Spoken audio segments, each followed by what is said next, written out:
Good. Last time was too far away.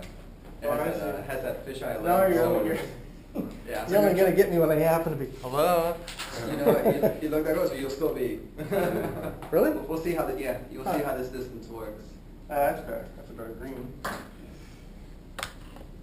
That should be. I bet this is not good. Maximize the function on the given constraints. Yeah, just frustrate me. The constraints is the distance from the board to the wall. You can't have it farther than that. Yeah, that's true. Oh yeah, now I'm just thinking halfway on that. We'll see how that turns out. So I said last time that, well, we're going to dive into chapter 3, but if you have any questions from chapter 2, we'll start that way.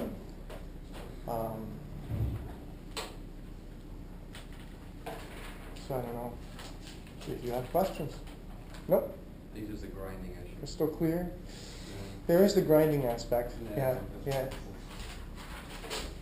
It's funny how the conceptual picture becomes clearer after you grind away at the math. At least that's the way it is for me. So yeah. Well, so today we want to do much. I want to do much the same thing in chapter 3 that we did in chapter 2. In chapter 2, we looked at one particular ensemble, the canonical ensemble, and we thought about it conceptually.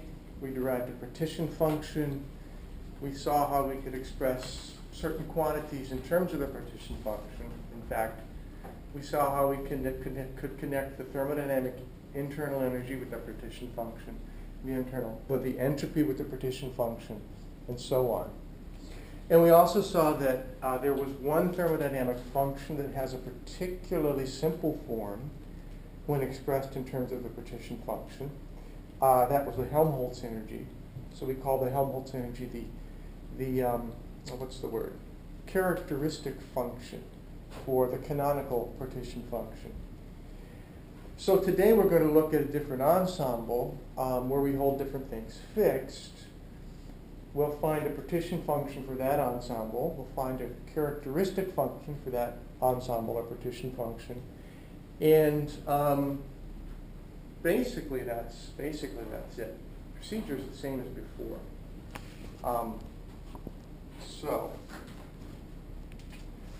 So last time we held volume, temperature, and number of particles constant. This time we're going to allow the number of particles to be free. So what you might imagine is this.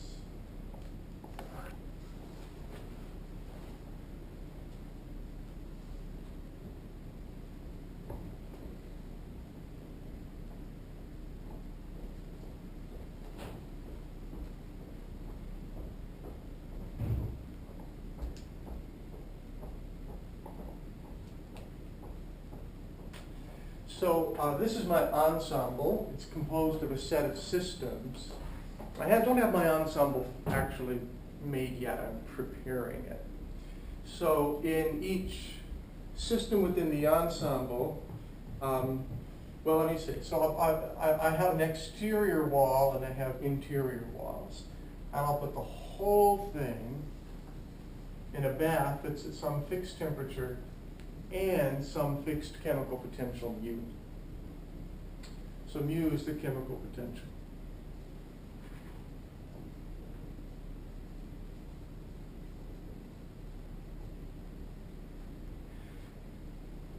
And we know that matter flows from regions of high chemical potential to regions of low chemical potential. And so if there is a difference in chemical potential, then matter will be a flux. When chemical potential is equal in two regions, there's no flux. You come to an equilibrium. Same thing with heat and temperature.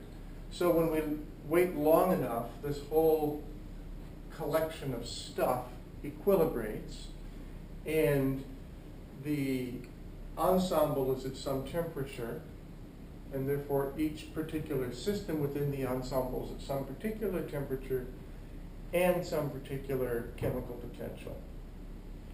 So then at this point, after we equilibrate, we'll simply remove the ensemble from the bath, isolate the ensemble,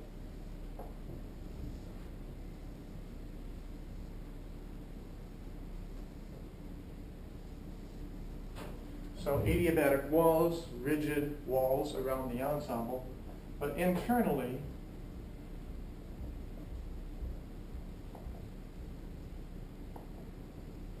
we still have rigid but permeable walls separating the systems.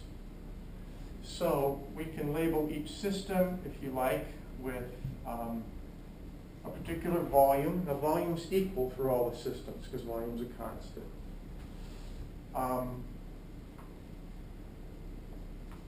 Energy will vary from system to system, although temperature's a constant. So I'll call this E1 in system 1. And the number of particles can also vary, since we're holding chemical potential constant, but not number of particles.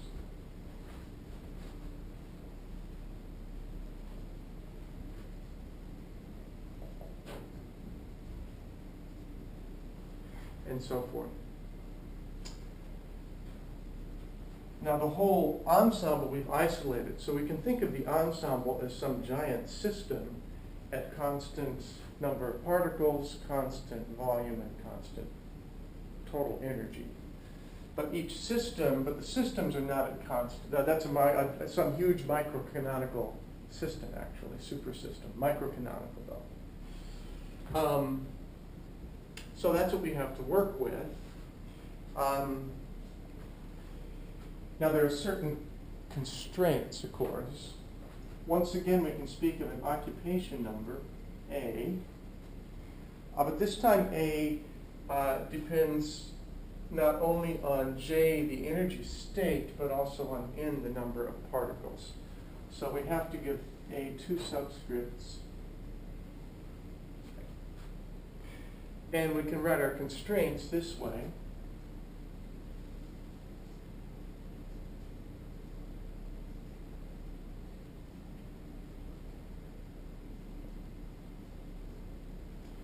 So when you sum the occupation numbers over N and J, you arrive at the total number of systems within the ensemble. That's capital A.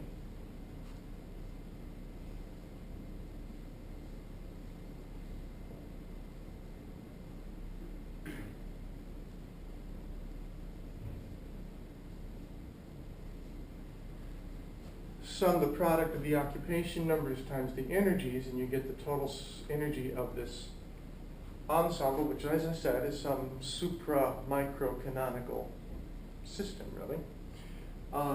Recognizing that, of course, the energy states will depend on the number of particles, as well as for any given number, for a system with a given volume and a given number of particles, there will be a set of states J.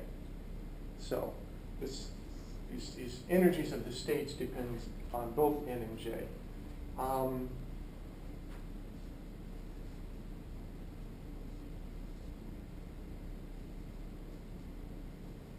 And lastly, if we let the script in represent the total number of particles in the whole ensemble, then we have this double sum.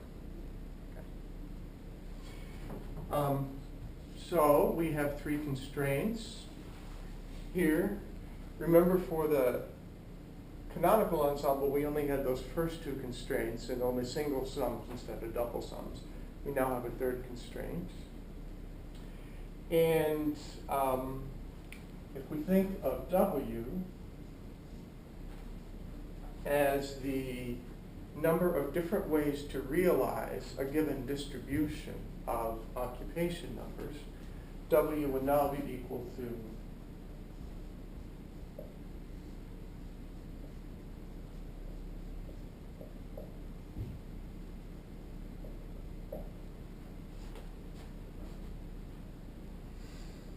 So all of this looks familiar, right? I mean, it's just what we've done before. Now, once again, when we take a step backward, we know that there are many, many possible distributions of the occupation numbers. And So this becomes quite a complicated problem. But we know ahead of time from statistics that there's only going to be one distribution. There will be one particular distribution that overwhelms all the other ones. Right. Just as for the binomial distribution, equal numbers in bin A and in bin 1 and 2 has the most, has the greatest weight. Here there will be some maximum weight for W, just as we did before. Now that maximum weight would be with all of the occupation numbers equal if it were not for these other constraints, but we have the constraints. So this again becomes a constrained maximum problem. We have a function, we want to maximize the function to find the distribution that maximizes the function, but subject to constraints. So once again, we want to maximize W. For convenience, though, we'll maximize log W, subject to these constraints.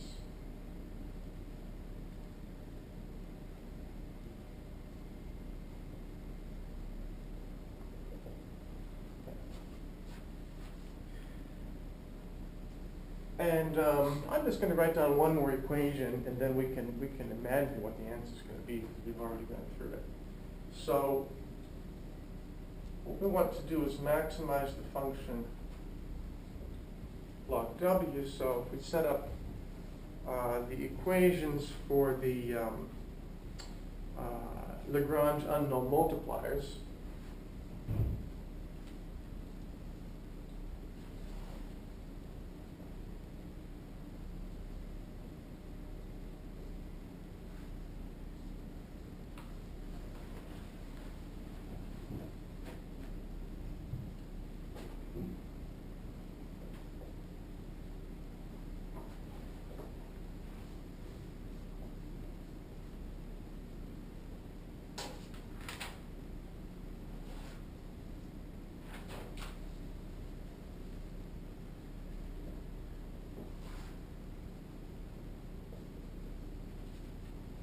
we have this set of differential equations, or the set of partial derivatives with respect to the occupation numbers, each of which is equal to 0.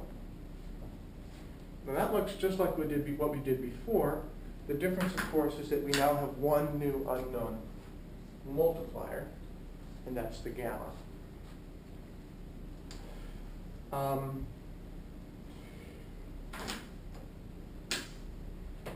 You can see pretty quickly, if you make reference to chapter 2, what the result's going to be. Once we maximize the function, we can evaluate the distribution number for the maximum in W.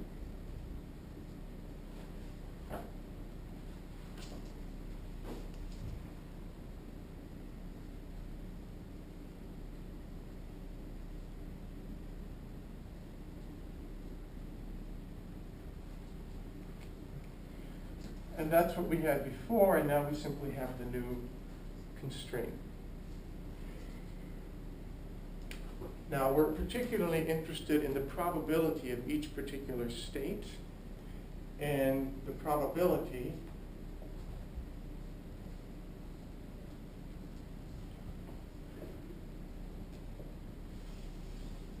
will be that ratio of the occupation number to total number of states.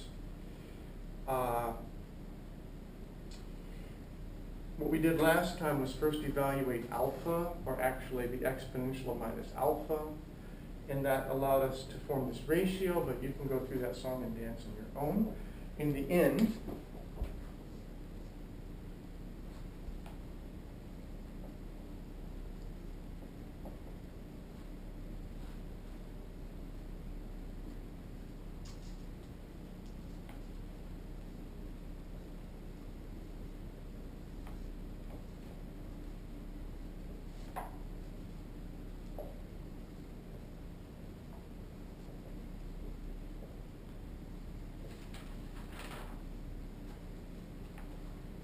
So this looks just like what we had before in the case of the canonical ensemble for the probability of a given state.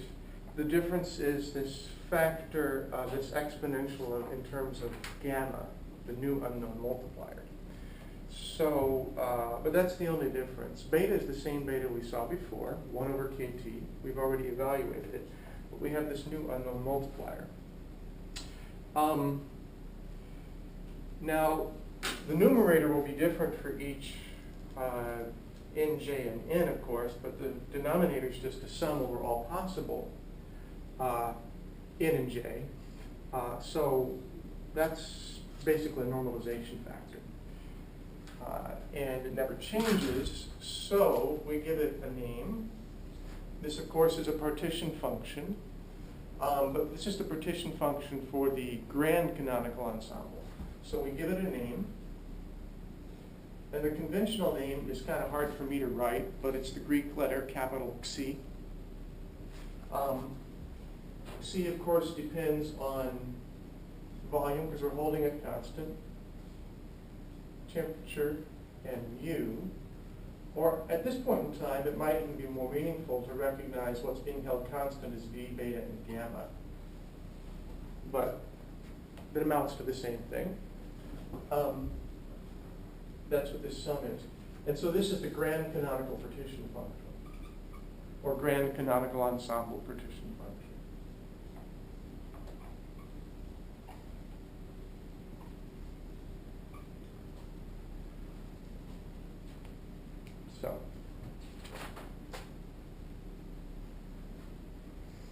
So at this point, we've introduced the grand canonical partition function. Now, the next thing I'd like to do is to relate gamma to the chemical potential.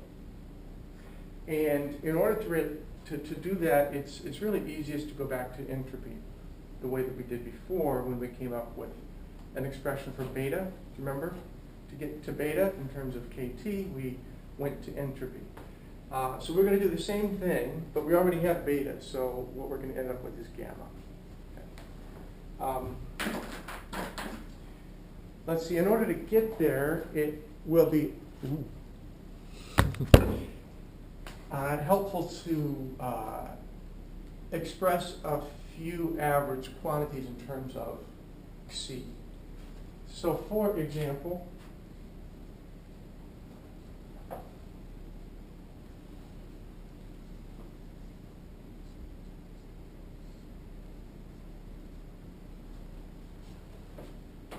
right?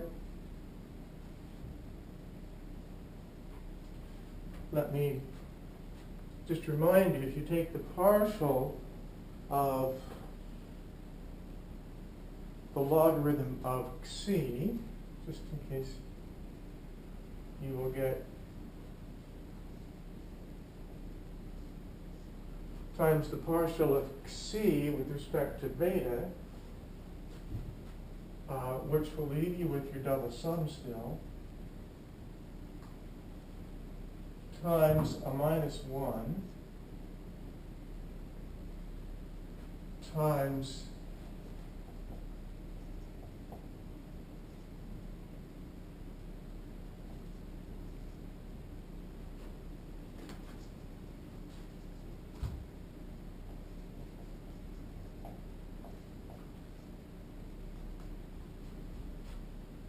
well, this is the definition of an average, right? Because this becomes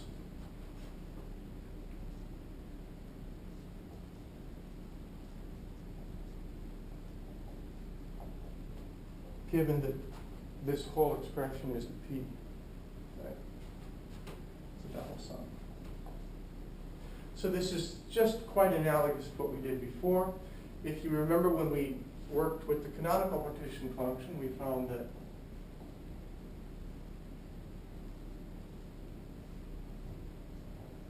for example. So the average energy we can write down right away, no problem.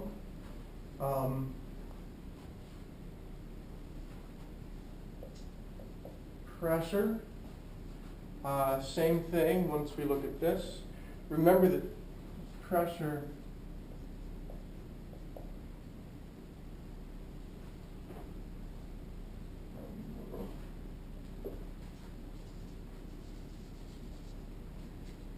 recalling that we can define the pressure for an individual state as the partial derivative of energy with respect to volume.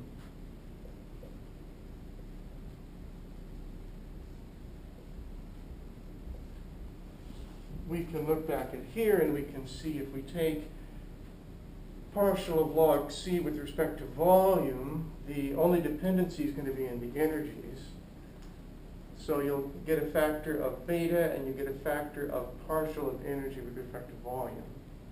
So you'll average over pressure. So this simply becomes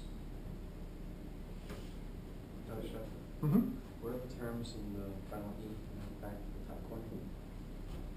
To the right? Right, in the partial, or the derivative. What are the terms? That's beta, right? Oh, minus the partial log Q. I was making a connection with the canonical ensemble of the expression for average energy in terms of the canonical partition function, and reminding you that's what it was. So the analogous expression for the grand canonical partition function looks just the same. That was the whole point. Yeah.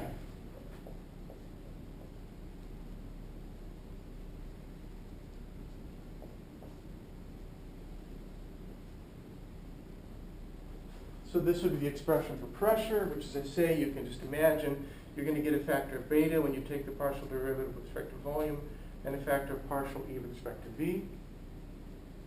So you're averaging partial E with respect to V, then over all the states. That's averaging pressure. Partial E with respect to V is pressure.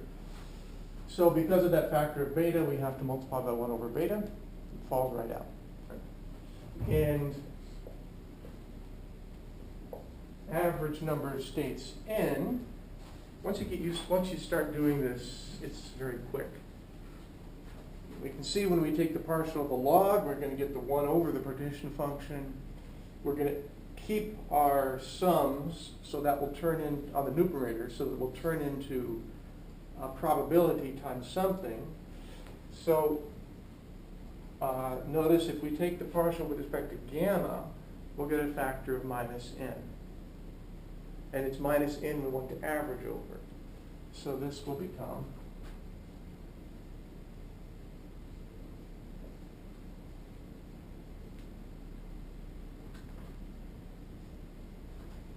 so I'm assuming you can write down what's being held constant for these partial derivatives. So once you start working with these, you can write these expressions down just like this. You just have to get used to it.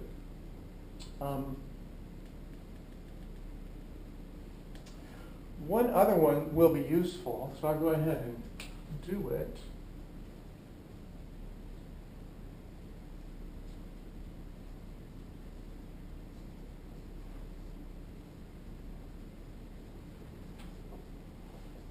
What do you get if you take the partial of log C with respect to E sub nj? Notice what you're going to get is, well, we can do it this way.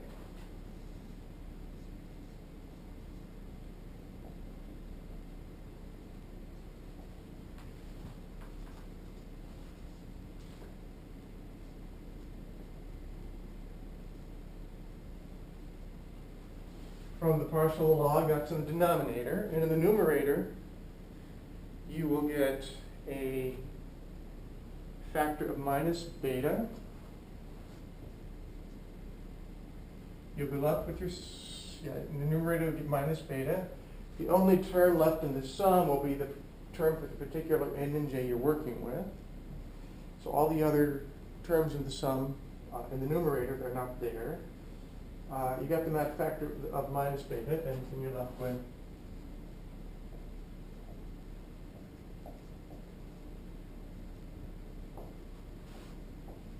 all of this is just P. Or to rewrite that then.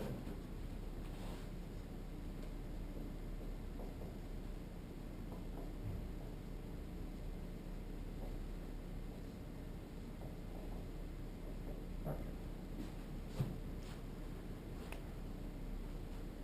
So we have a set of expressions that may help us. Those four.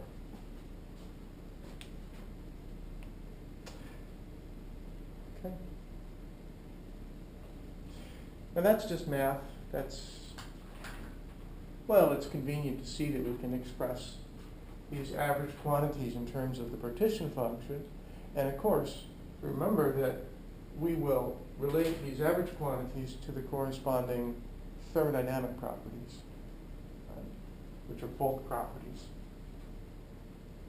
Now, I wanted to get an expression for entropy so that I could come to a relationship between gamma and U. So let me proceed. I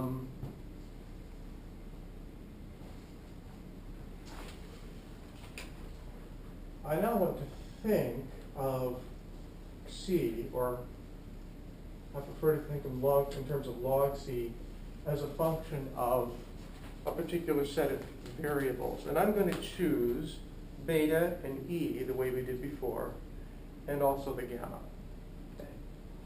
Now the E, of course, it depends implicitly on the N and the volume. We know that.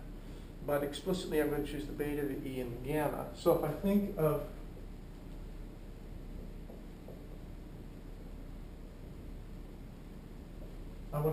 log C as this function. And then I want to write down an expression for the differential d log C.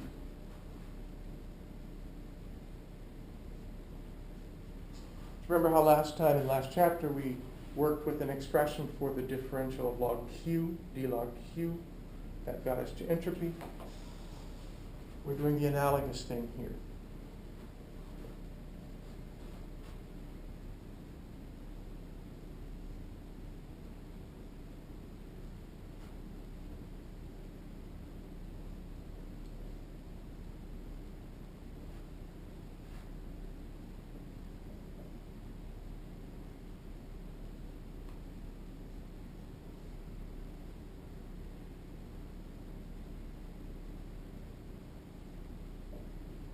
Right? Ooh, I'm moving too quickly here.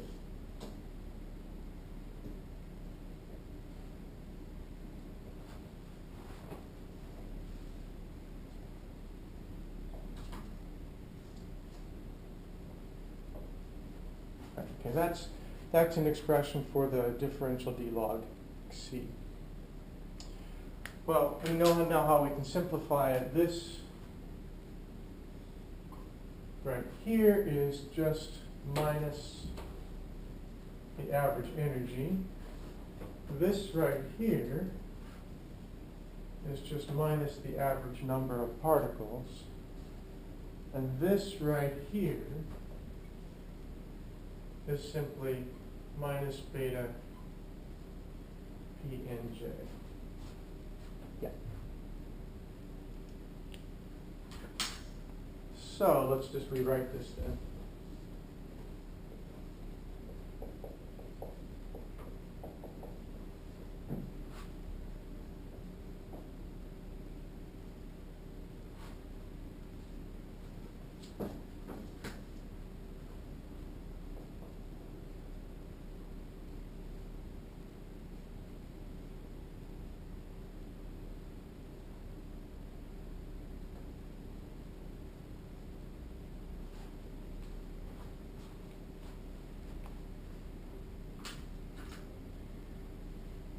So I want to massage this equation so that it's obviously analogous to an expression for ds, differential of entropy.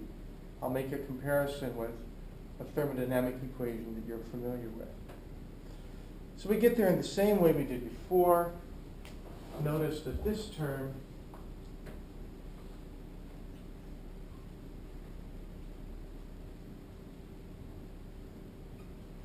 can be written that way. Comfortable? Okay.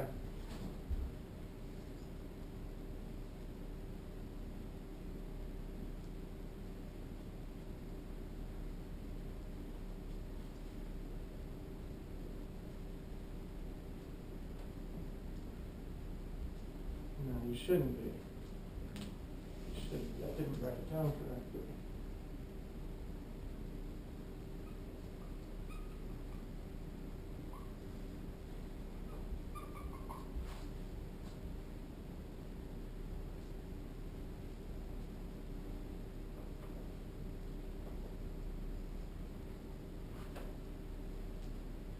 Okay, that's correct.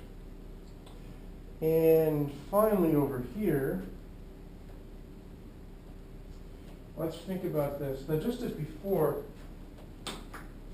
in the canonical ensemble, we said, you know, if we change if we hold the volume constant, but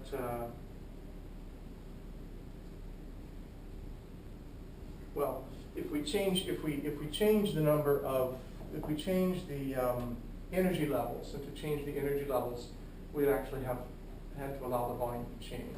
If we change the energy levels and hold the occupation numbers constant, that is to say the probability is constant, the energy of the state is going to change, the energy of the system is going to change, excuse me, and this corresponds to work. So we imagine changing the volume in a reversible way and thereby changing the energy levels in a reversible way, thereby doing reversible work. We're doing the same thing here, but we're allowing one more thing to change, and that's the number of particles. So we imagine the number of particles to move as well. So in that case, this will correspond to the reversible work.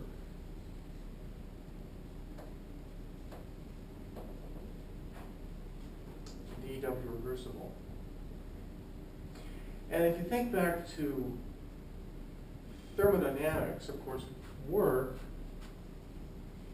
is equal to minus external pressure times delta V, where delta V is a volume change. Bring it down, go back to thermo. Now for a reversible process, remember the external pressure is equal to the internal pressure. So if it's reversible, P is equal to P external. And for then an infinitesimal change, we talk about dW reversible being equal to minus P dV. So, for now, the only kinds of changes we're considering, the only kind of work that we're considering is pressure volume work. So let's replace dW reversible with minus P dV. That's basically it. I just need to do a little algebra now to turn this equation into one that I can obviously relate to entropy. To do that, I need to add that and that to both sides of the equation. And what I do, I get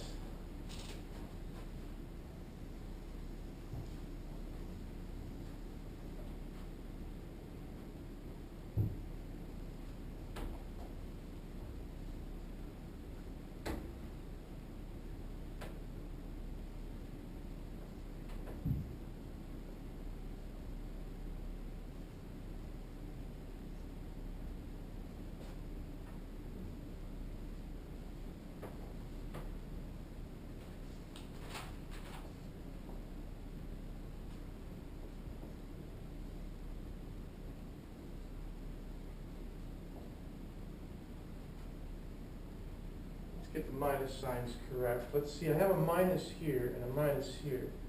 So it looks like we're going to have a beta PDV.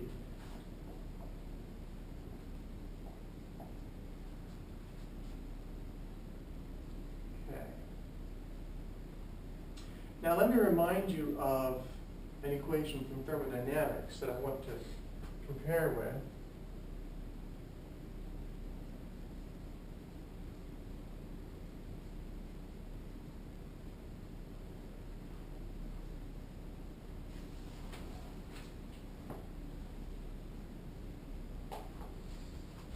Does that ring a bell? We think of U, the internal energy, as a function of entropy, volume, and number of particles, or number of moles, if you prefer. And so the natural variables for U, of course, are entropy and volume and number of particles, or moles on a molar basis. U, of course, for us, we relate to the quantity average energy, E. Macquarie just uses this old symbol E instead of U. So let me see how I can, oh, I should have kept that there. I want to rearrange this equation so it looks like this one. So I'm going to bring dE, I'm going to divide by beta and bring dE to one side of the equation.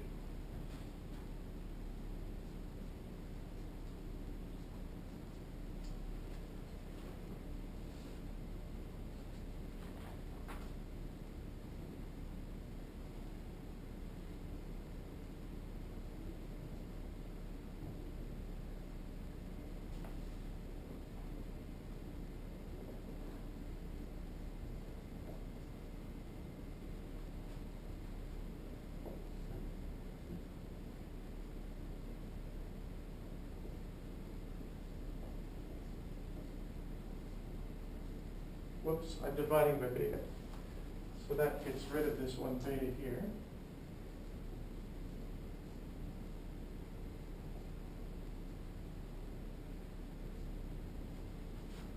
Right? So now by comparison, of course, we relate our D average energy to dU. Minus PDV is the same in both equations.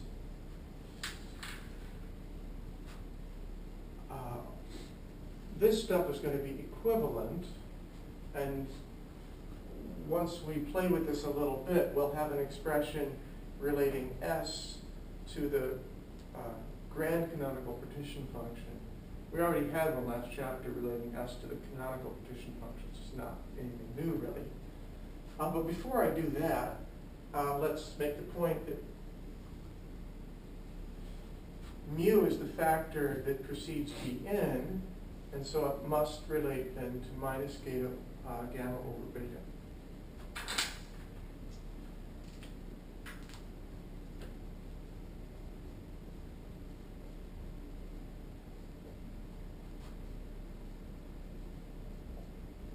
So if I remember that beta is 1 over kT from last chapter, I can also write this way, or I can solve for gamma.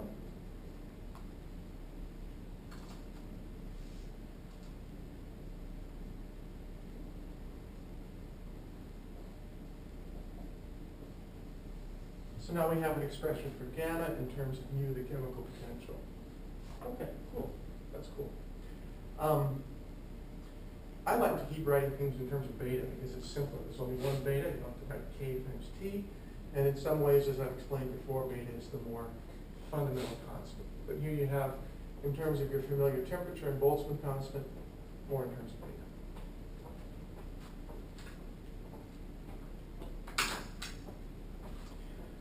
So the last bit would be to arrive at an expression for entropy.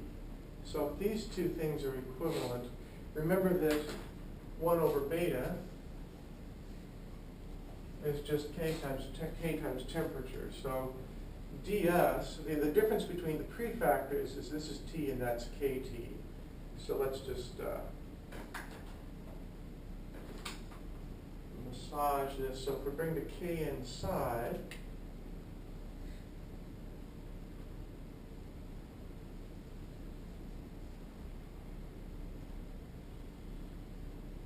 let's see, beta is 1 over kT, so if we multiply by k, we're going to get 1 over t. And let's see, if we,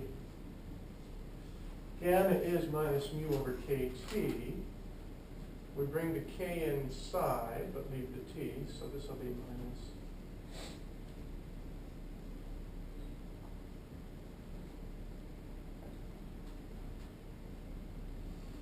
So I did that a little quickly, but what you would do is you would set ds equal to kt times k times this stuff, and then you would integrate, and you'd get a constant of integration, of course. Here I've set the constant of integration to 0, just like we did in the last chapter.